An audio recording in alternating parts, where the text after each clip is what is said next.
Bro, gue mau tanya jujur. Pernah nggak sih lu ngerasa hidup lu cuma berputar di situ-situ aja? Bangun pagi, cek HP, scroll medsos, kerja, nonton film, tidur. Ulangi. Hari, minggu, bulan, bahkan tahun terasa sama. Lu sibuk, lu capek, tapi rasanya kayak nggak ada progres. Kayak lu cuma jadi penumpang di film yang nggak lu tulis. Ini bukan kebetulan, bro. Ini adalah kondisi yang disebut mode autopilot. Di era serba cepat ini, otak kita dilatih untuk hidup tanpa mikir. Kita reaktif, bukan proaktif. Kita bukan lagi jadi sutradara hidup kita, tapi cuma jadi robot yang diatur oleh kebiasaan, notifikasi, dan tuntutan dari luar. Dan yang paling ngeri, lu nggak sadar kalau lu ada di mode ini. Sampai suatu saat, lu berhenti sebentar, ngelihat ke belakang, dan bertanya-tanya, kok waktu gue habis ya? Kok gue nggak kemana-mana? Tapi ada kabar baik. Lu bisa ngambil kendali.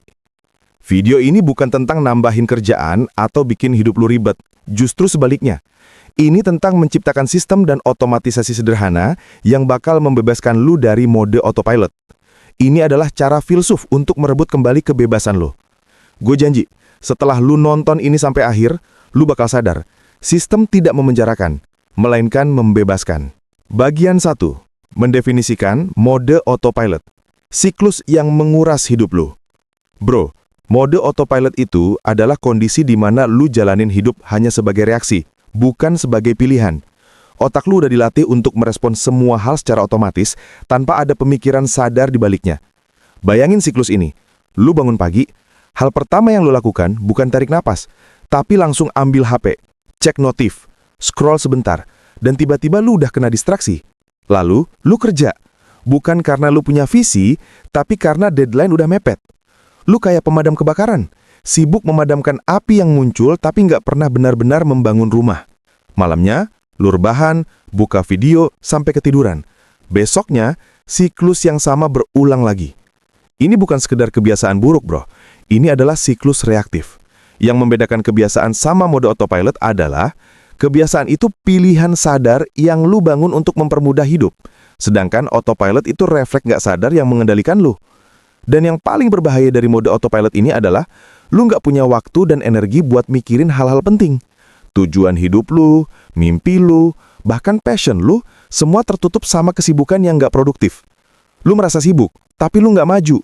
Lu hanya berputar di tempat. Singkatnya, lu bukan lagi jadi sutradara hidup lu sendiri, tapi lu cuma jadi penonton, atau lebih parah, jadi robot yang diatur oleh kebiasaan, notifikasi, dan tuntutan dari luar. Bagian 2. Bangun sistem, rebut kendali, filosofi, dan strategi. Bro, mungkin lu mikir, bikin sistem itu ribet, bikin hidup kaku. Nah, disitulah kesalahpahaman utamanya. Sistem bukan memenjarakan, tapi membebaskan. Sama seperti pilot yang membuat flight plan sebelum terbang, sistem adalah peta yang lu gambar sendiri. Lu atur jalurnya, jadi lu nggak perlu mikir lagi pas di tengah perjalanan. Filosofi di baliknya itu sederhana, bro. Otomatisasi hal-hal kecil agar lu bisa fokus ke hal-hal besar. Setiap hari, otak lu punya energi mental terbatas untuk membuat keputusan. Kalau energi itu habis cuma buat mikir, mau makan apa hari ini? Atau mulai kerja dari mana? Lu nggak akan punya energi lagi buat mikir, apa tujuan hidup gue? Atau gimana cara gue mencapai mimpi itu? Jadi lu harus bangun sistem di 3 area penting. 1. Sistem pagi. Setel nada untuk hari lu. Bangun tidur, hal pertama yang lu lakuin akan menentukan arah hari lu. Jangan biarin itu jadi refleks. Buatlah sistem pagi yang terstruktur. Bangun, minum air putih 5 menit, atau olahraga sebentar. Ini bukan cuma ritual, bro, tapi strategi untuk mengambil alih kendali sejak detik pertama lu melek. Dengan sistem ini, lu nggak perlu mikir lagi, apa yang harus gue lakuin? Otak lu langsung jalan di jalur yang benar. 2. Sistem kerja. Jadi proaktif, bukan reaktif. Lu nggak bisa produktif kalau hidup lu cuma memadamkan api. Bangun sistem kerja yang proaktif. Setiap malam, tulis 3 hal paling penting yang harus lu selesaikan besok. Namanya The Big Three. Saat pagi datang, lu udah tahu apa yang harus dikerjain. Lalu, gunakan teknik batching. Kelompokkan tugas-tugas serupa, misalnya balas semua email sekaligus, agar otak lu nggak harus loncat-loncat. 3. Sistem keuangan. Otomatisasi jalan menuju kaya. Ini paling gampang diotomatisasi. Lu nggak butuh kemauan keras buat nabung kalau lu udah punya sistem. Atur akun lu, begitu gajian, langsung transfer otomatis ke rekening tabungan atau investasi. Ini memisahkan uang yang lu puter buat hidup dan uang yang bekerja untuk masa depan lu. Tanpa lu sadari, uang lu tumbuh dan lu terbebas dari beban finansial. Bagian 3. Mengatasi hambatan. Kenapa sulit memulai? Bro, setelah lu tahu sistemnya, lu mungkin mikir, kenapa ya gue sering fail gagal? Jawabannya bukan karena lu malas, bro, tapi karena otak lu punya hambatan alamiah yang harus lu kenali dulu. Ada 3 alasan utama kenapa lu sulit memulai dan konsisten. 1. Jebakan rasa nyaman. Mode autopilot, walaupun nggak produktif, itu nyaman. Lu udah tahu alurnya. Bangun, scroll, kerja reaktif, nonton, tidur. Otak lu nggak perlu mikir, nggak perlu keluar energi. Menerapkan sistem baru itu butuh usaha. Lu harus memutus kebiasaan lama dan membangun yang baru. Ini pasti nggak nyaman. Diskomfort yang lu rasakan saat memulai, itu bukan tanda lu gagal, tapi tanda lu sedang keluar dari zona nyaman. 2. Mindset jangka pendek versus jangka panjang. Otak lu, karena udah terbiasa dengan dopamin instan dari medsos, cuma kenal reward yang cepat. Begitu lu mulai sistem pagi atau sistem kerja, lu nggak akan langsung dapat hasil yang wow. Ini proses jangka panjang. Perubahan nggak terlihat di hari pertama atau minggu pertama.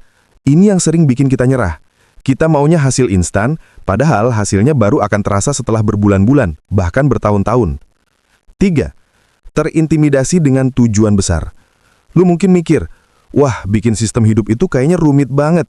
Harus atur semua aspek. Pikiran ini bikin lu lumpuh dan nggak mulai sama sekali. Padahal lu nggak harus langsung bikin sistem yang perfect. Mulai dari hal terkecil.